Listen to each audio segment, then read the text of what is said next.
Hello everyone. So today we will discuss about step और process of planning a presentation. हमने अपनी previous video में किया कि प्रेजेंटेशन कैसे हो सकती है, प्लान्ड भी हो सकती है और अनप्लान्ड भी हो सकती है।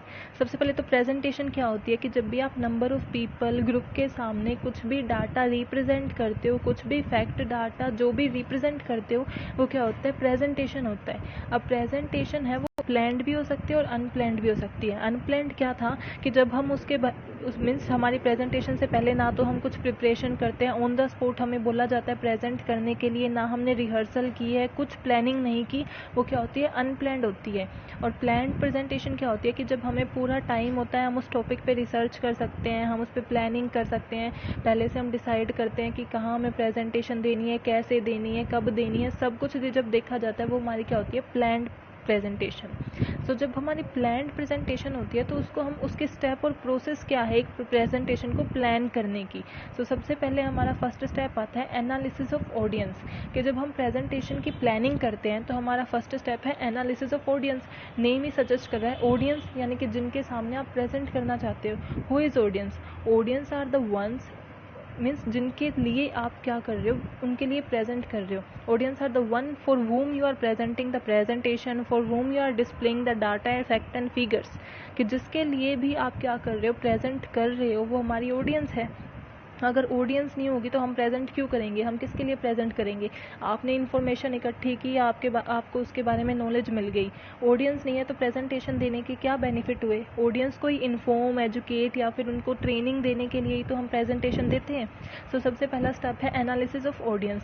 The first step of the process is to analysis of audience, understand their need and want. अब एनालिसिस में हमें क्या करना होता है कि उनकी नीड एंड वॉन्ट को समझना, कि उनको क्या चीज़ें पसंद हैं, क्या लाइक्स एंड डिसलाइक, यानी कि उनको क्या, ऑडियंस को किस चीज़ में इंटरेस्ट है, किस में नहीं है, what are their likes and dislike, उनकी क्या नीड है, क्या वांट्स हैं, वो क्या डिमांड करते हैं। वो क्या होती है हमारी एनालिसिस ऑफ ऑडियंस, कि हम सब कुछ डिसाइड कर लेंगे जब ऑडियंस के बारे में, तभी तो हम आगे बढ़ेंगे कि हमें क्या टॉपिक रखना है, कैसे उन्हें समझाना है, उनके अकॉर्डिंग ही हमें चलना होगा। अगर हमने बिल्कुल अपोजिट या कॉन्ट्रास्ट टॉपिक लेके चले गए जिसमें ऑडियंस का बिल्कुल इंटरेस्ट नहीं है, तो हमारी प्रेजेंटेशन क्या हो, यूजलेस, क्योंकि अगर उनका इंटरेस्ट ही नहीं है तो वो आपको सुनेंगे ही नहीं, और सुनेंगे ही नहीं तो प्रेजेंटेशन देने का कोई फ़ायदा, कोई बेनिफिट हुआ ही नहीं। और ऑडियंस कैसी हो सकती है, फैमिलियर भी हो सकती है और अनफैमिलियर भी हो सकती है। फैमिलियर यानी कि वो ऑडियंस में वो लोग हैं जो जो मीन्स आपके नोन्स में आते हैं, अननोन नहीं है, आपको पता है कि कौन क्या है। ये मोस्टली जैसे हम स्कूल्स में देते हैं, स्कूल में टीचर अगर आपके सामने कुछ प्रेजेंटेशन देता है तो वो क्या है, फैमिलियर है। अनफैमिलियर यानी कि जब कोई सेमिनार वगैरह होता है, तो सेमिनार वेबिनार, तो उसमें क्या होता है, अनफैमिलियर, कि आप अननोन हो, आप हर एक के साथ फैमिलियर या फिर हर एक का आपको हर एक आपकी नोन लिस्ट में नहीं आता है, अनफैमिलियर ऑडियंस भी हो सकती है। सो हम ऑडियंस को, हर टाइप की ऑडियंस का हमें क्या करना होता है, एनालिसिस करना होता है कि उनको क्या पसंद है, उनकी नीड वांट क्या है, उसके रिगार्डिंग हम प्रेजेंटेशन देंगे। सो सबसे पहले हम एनालिसिस कर कैसे सकते हैं ऑडियंस का, कि ऑडियंस की नीड वांट हम कैसे पूछ सकते, हमें कैसे पता चलेगा कि उनको क्या चीज़ें पसंद हैं, उनका किन चीज़ों में इंटरेस्ट है। सबसे पहले है go and talk to concern person, कि जो भी आपकी ऑडियंस है, आपको ये पता है कि इनके सामने आपको प्रेजेंट करना है, तो जाइए और उनसे बात कीजिए। उनसे बात करोगे तो आपको अपने आप पता चल जाएगा कि उनका इंटरेस्ट किस चीज़ में है, उनको क्या चीज़ें पसंद है, क्या चीज़ें नहीं पसंद है, लाइक्स एंड डिसलाइक्स, इंटरेस्ट, सब आपको पता चल जाएगा। एक वे तो ये हो गया कि एनालिसिस कैसे कर सकते हैं। देन सेकंड क्या है, find out the name of many people who could be a part of group. कई बार ऐसा होता है कि ऑडियंस इतनी ईजिली रीचेबल नहीं होती, कई बार ऐसा होता है कि आप नहीं जा सकते हर कंसर्न पीपल के पास ये पूछने के लिए, कि उनसे बातें करने के लिए कि क्या उनकी लाइक है, क्या डिसलाइक है। तो क्या करना चाहिए कि जिनके सामने आपको प्रेजेंट करना है, उनके रिलेटिव्स या फिर उनके नोन से आप जाके बात कीजिए, जो उसके बारे में इंफॉर्मेशन दे सकता है कि हाँ उन्हें ये चीज़ें पसंद है, उन्हें ये चीज़ें नहीं पसंद है। और collect as much information as you can, कि अगर आपको एनालिसिस करना है तो जितनी इन्फॉर्मेशन हो सके ना उतनी कलेक्ट करो, और उसके बेस पे एनालिसिस करके आप डिसाइड करो कि ऑडियंस का रियल में नेचर, बिहेवियर क्या है, उन्हें क्या चीज़ें पसंद हैं। अब हम कैसे, क्राइटेरिया क्या है हमारा, ऑडियंस का एनालिसिस हम किस बेस पे कर सकते हैं, लेवल ऑफ इंटरेस्ट, कि उनको किस टॉपिक पे कितना इंटरेस्ट है, किस पे कितना कम है, मीन्स इंटरेस्ट कितना है। लेवल ऑफ नॉलेज, कि जो टॉपिक है उसकी उनको कितनी उनको नॉलेज है, कितनी उनको जानकारी है उस टॉपिक के बारे में, कितनी नहीं है।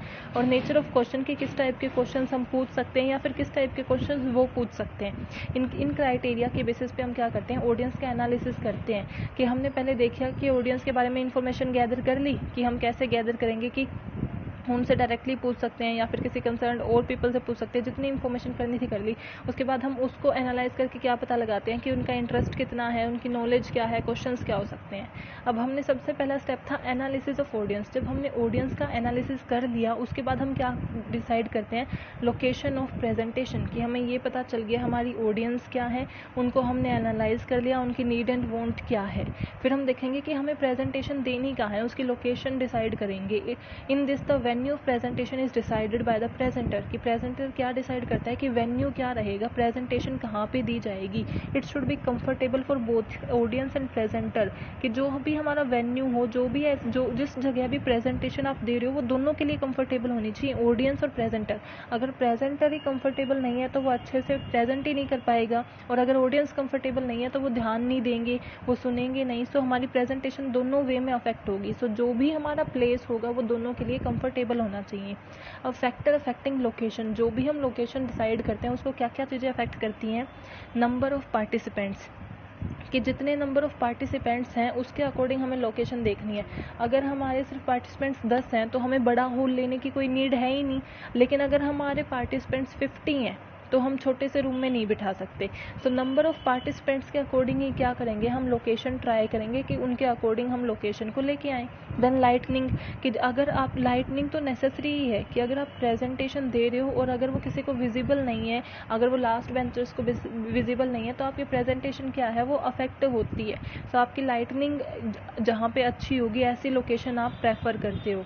देन साइज़ ऑफ रूम, कि कितना साइज़ आपको, रूम का कितना साइज़ चाहिए उस पर डिपेंड करता है कि जैसे आपको पीपीटी बनानी है किस टाइप की, आपको कितना बड़ा एरिया चाहिए, प्रेजेंटर को कितना एरिया चाहिए, ऑडियंस को अच्छे से बिठाने के लिए कितना एरिया चाहिए, उसके बिहाफ पे हम डिसाइड करते हैं। देन टेम्परेचर, ऐसा नहीं होना चाहिए कि टेम्परेचर बहुत लो है, ऐसा भी नहीं होना चाहिए टेम्परेचर बहुत हाई है। दोनों चीज़ें अफेक्ट करती हैं। अगर हाई टेम्परेचर गर्मी होगी तो भी प्रेजेंट मीन्स ऑडियंस और प्रेजेंटर दोनों को अफेक्ट करेगी, वो दोनों ही अपना बेस्ट नहीं दे पाएंगे, और ना ही लो टेम्परेचर में हो पाएगा। तो टेम्परेचर हमेशा नॉर्मल होना चाहिए, ऐसी जगह हम चुनेंगे। सूटेबल चेयर एंड टेबल्स, की अच्छे से चेयर्स होनी चाहिए, टेबल्स होने चाहिए, बैठने में अच्छे से कम्फी होना चाहिए, कोजी एंड कम्फी। ऐसा नहीं है कि वो एक चेयर आवाज़ कर रही है, टेबल टूटा हुआ है, अच्छी चीज़ें होनी चाहिए। प्रेजेंटेशन एड्स, की हमें जो जो प्रेजेंटेशन में जिस जिस चीज़ की हेल्प चाहिए, हमें पीपीटी लेनी है, हमें रिकॉर्डर चाहिए, या फिर जिन जिन चीज़ों की हमें यूज़ करनी है वो फैसिलिटीज़ अवेलेबल हैं, वो एड्स अवेलेबल हैं, ऐसी जगह हमें देखनी चाहिए। पावर फैसिलिटी, कि अगर हमने लाइटनिंग देख ली कि लाइट्स तो हैं लेकिन अगर वहाँ पावर फैसिलिटी ही नहीं है, लाइट बार बार जा रही है, तो फिर हमारे लिए क्या होगा, वो प्रेजेंटेशन हमारी इफेक्टिव नहीं हो पाएगी। तो पावर फैसिलिटीज़।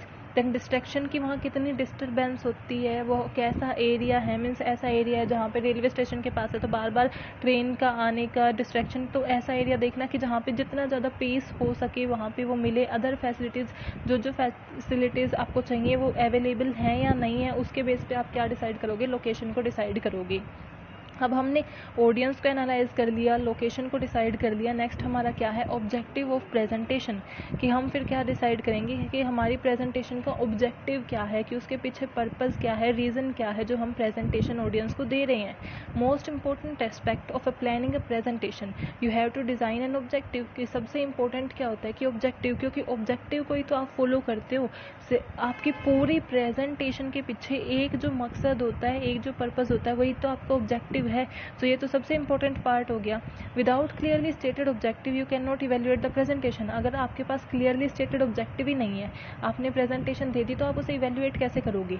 अगर आपने ये डिसाइड किया था कि भाई हम प्रेजेंटेशन दे रहे हैं और इस प्रेजेंटेशन के बेस पे हमें 20 नए कस्टमर चाहिए, ये हमारा ऑब्जेक्टिव था, लेकिन अगर हमने कोई ऑब्जेक्टिव ही नहीं रखा तो हम उसे इवेल्युएट कैसे करेंगे। अब हमारे पास 20 न्यू कस्टमर का ऑब्जेक्टिव था, हमने 15 हमारे नए कस्टमर आए, तो हम क्या कर सकते, ऐसे इवेल्युएट कर सकेंगे कि हमारी प्रेजेंटेशन में कुछ तो कमी थी कि हम अपने ऑब्जेक्टिव को कंप्लीट अचीव नहीं कर पाए। लेकिन अगर हमारा कोई ऑब्जेक्टिव ही नहीं होगा तो हम इवेल्युएट कैसे करेंगे, उसे एनालाइज कैसे करेंगे। इसलिए हमें ऑब्जेक्टिव तो चाहिए ही चाहिए। If you know objective so it is easy to decide the factors, कि हाउ वट, ये हम जो करके आए थे डिफरेंट फैक्टर, उनको डिसाइड करना ईजी होता है। अब ऑब्जेक्टिव कैसा होना चाहिए, it should always in written and easily understandable, हमेशा रिटर्न फॉर्म में होना चाहिए और ईजिली अंडरस्टैंडेबल, सिंपल होना चाहिए। ऐसा नहीं कि जो प्रेजेंटर है उसे समझ ही ना आए कि ऑब्जेक्टिव है क्या। It should be state something end of the presentation, और ऐसा ऑब्जेक्टिव होना चाहिए कि वो ऐसा कुछ शो करे कि हमें एंड ऑफ प्रेजेंटेशन में क्या चाहिए। जैसे अभी हमने एग्जांपल लिया था कि हमें 20 न्यू कस्टमर चाहिए, सो हमारी एंड ऑफ प्रेजेंटेशन को जो हाईलाइट करता हो ऐसा ऑब्जेक्टिव होना चाहिए। It should be observable and measurable, कि उसे हम मेजर कर सकें ऐसा होना चाहिए, इमेजरेबल नहीं होना चाहिए। It should be specific in time frame, specific यानी कि जैसे हमने किया 20 कस्टमर इंक्रीज करने हैं, हमने आगे बता दिया स्पेसिफिकली कि 20, ऐसा नहीं कि हमें कस्टमर इंक्रीज करने हैं। सो अगर एक बढ़ा तो भी इंक्रीज हुआ, दो बढ़े तो भी, तो हमें स्पेसिफिकली बताना होगा कि हमारा मेन ऑब्जेक्टिव है क्या।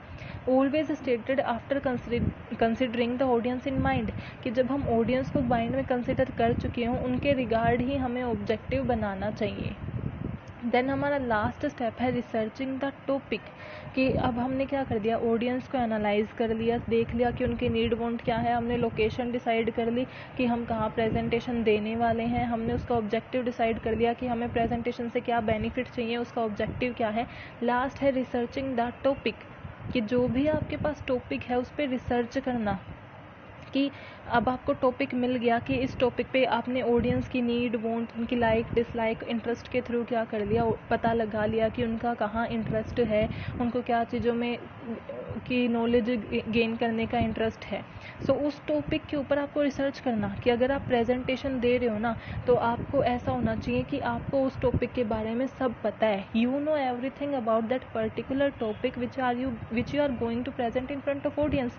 So for that you have to research on that topic, because by the use of research you can gain knowledge, you can gain different type of information about that particular topic, कि जब आप उसके ऊपर कोई भी research करते हो तो उसके बारे में आप डिफरेंट नॉलेज या फिर इन्फॉर्मेशन क्या है वो रिसर्च से ही आपको मिल सकती है। रिसर्च क्या हो सकती है, प्राइमरी हो सकती है, मीन्स प्राइमरी डाटा कलेक्ट कर सकते हैं, सेकेंडरी डाटा कलेक्ट कर सकते हैं। प्राइमरी क्या होता है, वन हैंड, यानी कि डायरेक्टली आप किसी उस कस्टमर के पास जाके पूछ रहे हो, और सेकेंडरी यानी कि पहले से जो डाटा है हम उसे कलेक्ट कर रहे हैं। This stage you collect information regarding the topic, कि हम इस स्टेज में क्या करते हैं, टॉपिक के रिगार्डिंग इन्फॉर्मेशन कलेक्ट करते हैं। You are going to present in front of audience, that is research of topic, कि हम जो भी ऑडियंस के सामने टॉपिक प्रेजेंट करने वाले हैं उसकी कंप्लीट रिसर्च करना हमारी इस स्टेज में आता है। Because you can get up to date information regarding the topic with the help of research only, कि अगर मान लो आपको जो टॉपिक प्रेजेंट करना है आपको उसके बारे में इन्फॉर्मेशन है, लेकिन अगर आपको उसकी फुल फ्लैज इन्फॉर्मेशन चाहिए, उसके बारे में अप टू डेट इन्फॉर्मेशन चाहिए, तो आपको वो किसके थ्रू मिल सकती है, सिर्फ रिसर्च के थ्रू ही मिल सकती है। It helps you to get more information, आपको ज़्यादा से ज़्यादा इन्फॉर्मेशन मिलेगी अगर आप रिसर्च करोगे। And knowledge regarding the particular topic of your presentation, कि अगर आपने रिसर्च की है तो उससे आपकी नॉलेज और उसके रिगार्डिंग इन्फॉर्मेशन, डाटा, फैक्ट सब आपका इंक्रीज हो जाएगा। और जितना ज़्यादा आपको इन्फॉर्मेशन होगी ना उस पर्टिकुलर टॉपिक के बारे में, उतना ही ज़्यादा आपका कॉन्फिडेंस लेवल हाई होगा।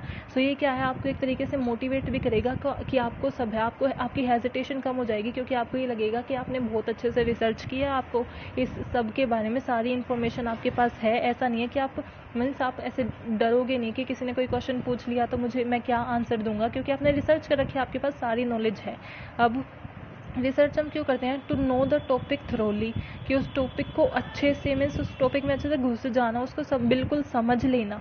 एक तो हमारा ये रीज़न होता है रिसर्च के लिए, to give answer to the question, और सेकंड हमारा होता है आंसर टू द क्वेश्चन, क्योंकि हमें नहीं पता कि हमारी ऑडियंस किस टाइप के क्वेश्चन पूछ सकती है। वो क्वेश्चंस किसी भी पॉइंट पे पूछ सकते हैं, उन्हें कोई भी पॉइंट के बारे में उन्हें क्या डाउट हो सकता है। सो अगर हमने पूरी रिसर्च की होगी, हमने अच्छे से इन्फॉर्मेशन गैदर की होगी, तो हम क्या करेंगे, क्वेश्चंस का आंसर दे पाएंगे। अब रिसर्च हमने कर ली, उसके बाद हम क्या करेंगे, अपनी प्लानिंग कंप्लीट हो जाती है और हम प्रेजेंट के लिए रेडी होते हैं। लेकिन हमारी रिसर्च के सोर्सेज क्या क्या हैं, हम कहाँ से कर सकते हैं, इंटरनेट से कर सकते हैं, बुक्स से कर सकते हैं, newspaper, library, old record, family, friend, हम किसी से भी रिलेटिव वगैरह में सबसे पूछ सकते हैं, कोई बुक पढ़ सकते हैं, न्यूज़पेपर में देख सकते हैं। तो ये सब क्या है, इनके थ्रू हम रिसर्च करके इन्फॉर्मेशन को गेन करते हैं और इन्फॉर्मेशन को प्रेजेंट करते हैं। तो आज हमने क्या किया कि हमारी जो प्लान करते हैं उसकी प्लानिंग होती क्या, उसके स्टेप्स क्या है हमारी प्रेजेंटेशन को प्लान करने के। तो सबसे पहले था एनालिसिस ऑफ ऑडियंस, कि हम ऑडियंस को एनालाइज करेंगे। वो हम कैसे कर सकते हैं कि हम डायरेक्ट हाउ टू एनालाइज, और उसके फिर एनालाइज करने के बाद क्या देखते हैं, interest, knowledge, questions. Then location, फिर कौन कौन से फैक्टर आपकी लोकेशन को अफेक्ट करते हैं। देन ऑब्जेक्टिव ऑफ प्रेजेंटेशन, कि आपकी ऑब्जेक्टिव होना क्यों नेसेसरी है, और ऑब्जेक्टिव के क्या क्या उसके अंदर होना चाहिए, ऑब्जेक्टिव कैसा होना चाहिए। And last is researching the topic. वो क्यों नेसेसरी है, क्योंकि अगर आपने रिसर्च की है तभी आप मैक्सिमम नॉलेज गेन कर सकते हो, जिससे आपको कॉन्फिडेंस और मोटिवेशन दोनों मिलेगी और आप अच्छे से रिसर्च को आपकी प्रेजेंटेशन को अच्छे से डिस्प्ले और प्रेजेंट कर पाओगे। So I hope you are clear with this topic. Thank you and keep supporting. Thank you.